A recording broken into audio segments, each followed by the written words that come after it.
Jalan-jalan ke Depok, jangan lupa beli ketupat, balik ke Bekasi terus beli terasi.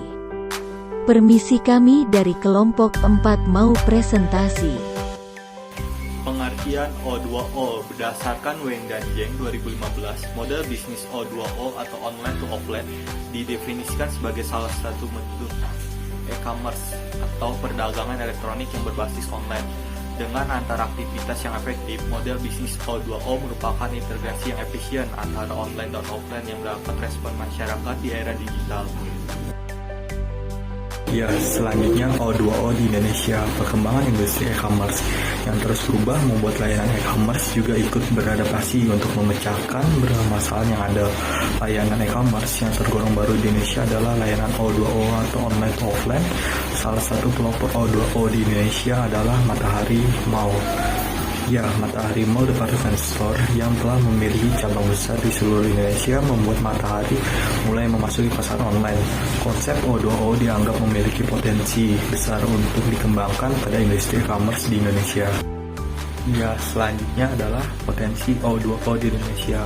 Potensi O2O di Indonesia memang besar, meskipun adopsi O2O di Indonesia masih sangat terbatas. Menurut Hadi Kuncoro, sebagai co-e-commerce melalui daily social omni-channel retailing adalah masa depan dari O2O. Pemesanan produk dapat sangat dilakukan dari media apa saja, misalnya online, mobile, offline, sosial, dan lain-lain.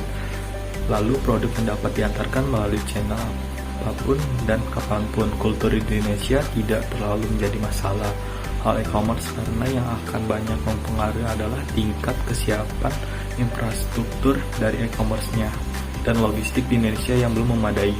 Menurutnya, e-commerce di Indonesia perlu memiliki sebuah platform seperti Alibaba di Cina yang sudah terintegrasi mulai dari logistik, pembayaran, dan lain-lain. Sekian.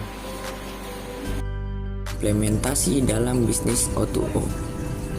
Dalam implementasinya, model bisnis O2O tidak saja berbentuk online to offline, namun dapat juga dilakukan sebaliknya, yaitu offline to online. Selama bisnis dilakukan dengan cara mengintegrasikan antara online dan offline, maka model bisnis tersebut termasuk kategori O2O.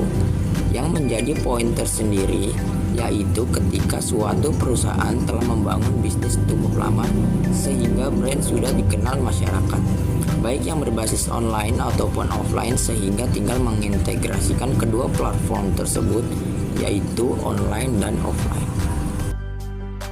Selanjutnya, model online to offline.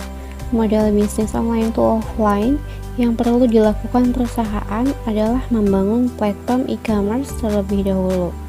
Promosi dan penjualan dilakukan secara online. Kemudian perusahaan membuka toko secara fisik yang akan berfungsi sebagai display produk, pengambilan barang, dan pelayanan kepada pelanggan. Sebagai contoh, salah satu perusahaan e-commerce dari Cina, apabila telah melakukan model bisnis ini tahun 2014 dengan menginvestasikan dana kurang lebih RMB 4,3 miliar atau renminbi 4,3 miliar dalam mata uang Cina kepada perusahaan InTime Retail Group. Bahkan tahun 2017 mengakuisisi perusahaan jaringan retail terbesar di Cina tersebut senilai 2,6 miliar US dollar.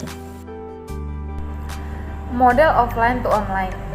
Model bisnis offline to online yang dilakukan perusahaan pertama kali adalah mendirikan toko secara fisik, melakukan promosi, penjualan, dan pelayanan kepada para pelanggan secara tatap muka.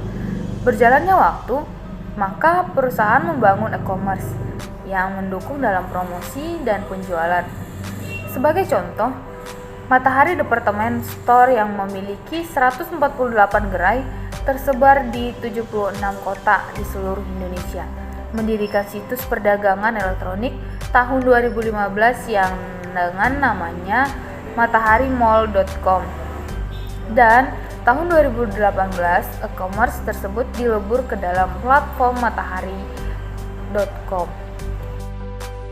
Kesimpulan, Di tengah pandemi COVID-19 yang telah berjalan selama kurang lebih 1 tahun dan era digital telah mendorong perusahaan untuk cepat membangun platform e-commerce yang transparan, mudah digunakan, dan pengiriman yang cepat. Namun, di sisi lain, pelanggan juga membutuhkan bukti fisik atau physical evidence suatu barang yang harus dijawab oleh perusahaan dengan mendirikan toko atau merchant yang representatif. Toko tersebut dapat berfungsi untuk display barang, pelayanan, purna jual, dan pengiriman barang. Dan menurut kami, nantinya model bisnis O2O akan menjadi alternatif bisnis yang prospektif di tengah tatanan budaya new normal pasca pandemi. Masyarakat semakin terbiasa untuk berbelanja secara online dengan dukungan internet dan gawai pintar sebagai media bertransaksi.